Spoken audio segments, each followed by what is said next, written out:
This channel does not promote any violence, harmful, or illegal activities. All content provided by this channel is meant for an educational and information purpose only.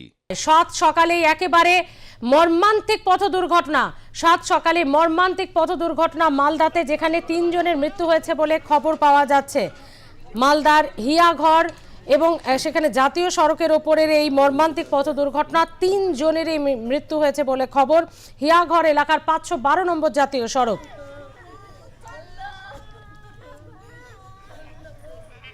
এবং ইতিমধ্যেই জানা যাচ্ছে এলাকায় শোকের ছায়া।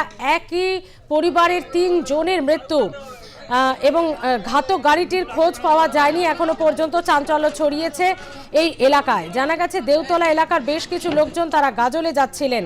কেউ যাচ্ছিলেন, তারা প্রত্যেকেই ব্যবসায়ী, কারণ মাছ বিক্রি, সবজি বিক্রি এইসব নিয়েই তারা যাচ্ছিলেন। লরির সঙ্গে মুখোমুখি ধাক্কা তাদের এবং এরপরই উল্টে যায় এই ভ্যানটি এবং সেখানে মৃত্যু হয়েছে 3 জনের। মালদার গাজলের ঘটনায় 7 সকালেই এই দুর্ঘটনা, মর্মান্তিক দুর্ঘটনা, এবং সেখানে একেবারে শোকের ছায়া। 3 জনের মৃত্যু হয়েছে বলে জানা যাচ্ছে। 7 সকালে মালদায় মর্মান্তিক পথ দুর্ঘটনা, লরি ও টোটোর মুখোমুখি সংঘর্ষ। মালদা থেকে রয়েছে আমাদের প্রতিনিধি বিশ্বজিৎ মণ্ডল। বিশ্বজিৎ, মর্মান্তিক পথ দুর্ঘটনা, প্রত্যক্ষদর্শীরা কিভাবে ঘটলো দুর্ঘটনা, কি বলছেন?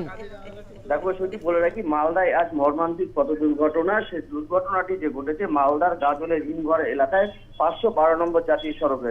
স্থানীয় পুলিশ সূত্রে যেটা জানাচ্ছে, আজ সকালবেলায় টোটোতে করে কয়েকজন যাত্রী তারা গাজলের দিকে আসছিল। সেই সময় গাজলের হিমঘর এলাকায় একটি লরি ভোর রাতে সেই লরি টোটোকে ধাক্কা মারে এবং ঘটনাস্থলে 3 জনের মৃত্যু হয়।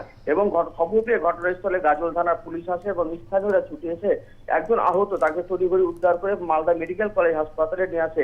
এবং বাকি যে 3 জন, সে 3 জনের মৃত্যু হয়েছে এবং তাদেরকে উদ্ধার করে মালদা মেডিকেল কলেজ হাসপাতালে মর্গে আনা হয়। আজ সেখানে তাদের ময়না তদন্ত হবে। পুলিশ সূত্রে যেটা জানা যাচ্ছে যে ভোর রাতে আনুমানিক ভোর 5:30 নাগাদ একটি লরি গঙ্গারামপুরের দিকে যাচ্ছিল, সে আর গাজল থেকে যাচ্ছিল, সে হচ্ছে টোটোটি। সেই সময় তাদের ধাক্কা মারে এবং ঘটনাস্থলে মারা যায়। এবং যারা মারা গেছে তাদের প্রত্যেকের বাড়ি গাজলের দেউতলা এলাকায়, এমনটাই কিন্তু জানা যাচ্ছে। কিছুক্ষণের জন্য যানজটের সৃষ্টি হয়, তারপরে পুলিশ যায়, পরিস্থিতি সামাল দেয়।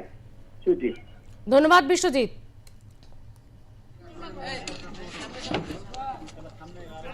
চলে আসছে